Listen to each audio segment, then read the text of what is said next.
Here in Australia, over 17,000 jobs have been lost in the university sector in 2020, according to new figures. And industry experts warn the pain isn't over yet. The loss of international students costing Australian universities billions during the pandemic. 3 weeks before Term 1 begins, the Victoria University campus is deserted. Like hundreds of others, it starts the 2021 academic year with fewer staff. We had to actually have a voluntary departure round of 87 staff last year, but of course, every single one of those you lament, and we're into trying to preserve as many jobs as possible going forward.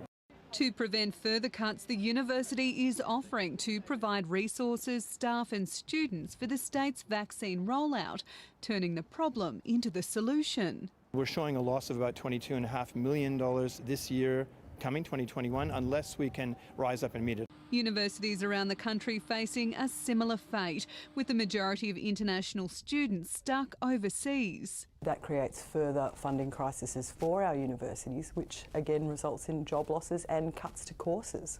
Universities Australia says 2020 saw 17,300 job losses. That's 13% of the pre-COVID workforce. The industry lost $1.8 billion in revenue, and a further $2 billion is expected to be lost this year.